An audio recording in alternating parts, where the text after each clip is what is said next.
एक समय की बात है, एक पुराने शांत पहाड़ी गांव में एक छोटा सा हनुमान जी का प्राचीन मंदिर था।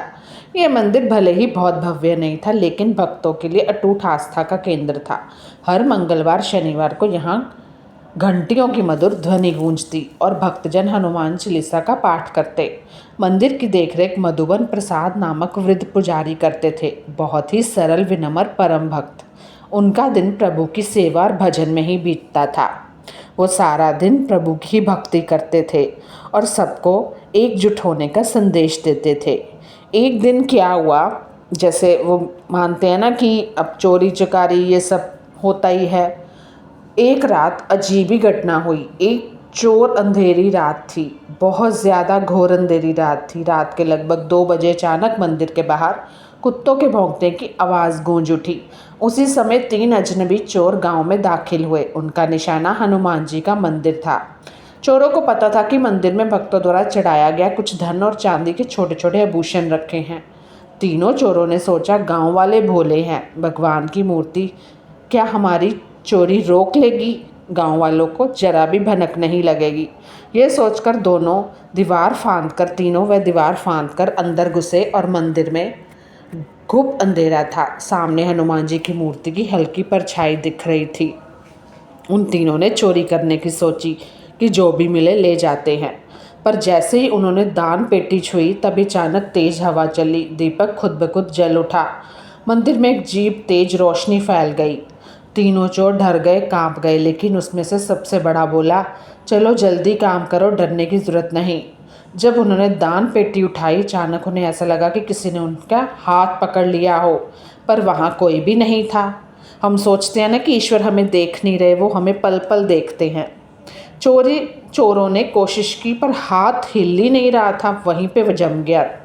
तीनों ने बारी जोर लगाया। ऐसा लगा जैसे उनकी बाहों में भारी बोझ पड़ गया हो। तीनों से दान पेटी हिली नहीं। तभी पीछे से किसी ने ऊंची आवाज से कहा, बजरंगबली की शरण में आए, बिना उनकी संपत्ति छूने चले हो। यह आवाज़ मंदिर में गूंज रही थी, पर ना कोई दिखाई दे रहा था, ना कोई छाया। तीनों चोर घबरा गए, पूरे शरीर में उनके कंपन होने लगा। उन्हें लगा शायद पुजारी आ गया है। वह पीछे मुड़े, पर वहाँ कोई नहीं था। फिर आवाज़ गूंजी, बिना बताए भगवान के सामने चोरी करते हो, और वो भी कोई डर नहीं। इस तरह की आवाज़ें गूंजने लगी। तब देखा, अचानक प्रकट हुए चमकते स्वरूप के प्रहरी। हनुमान जी की प्रतिभा के सामने 2 विशाल काव्य दिव्य प्राणी खड़े थे, के हाथों में गदा तलवार थी। उनकी आंखों में तेज प्रकाश निकल रहा था। तीनों चोर वहीं गिर पड़े।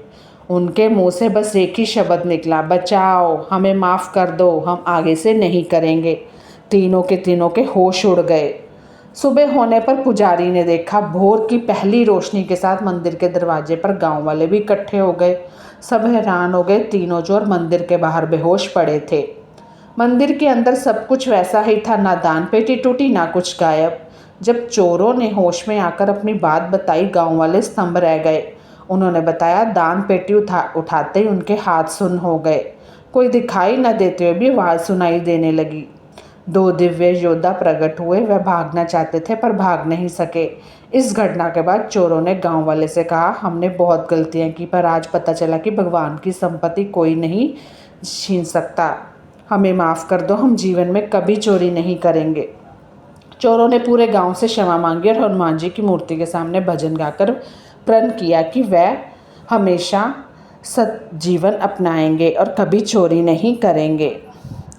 बस क्या शिक्षा फिर वही मिलती है कि भगवान की संपत्ति रक्षा स्वयं भगवान करते हैं। दुष्कर्म करने से पहले उसका परिणाम तैयार हो जाता है।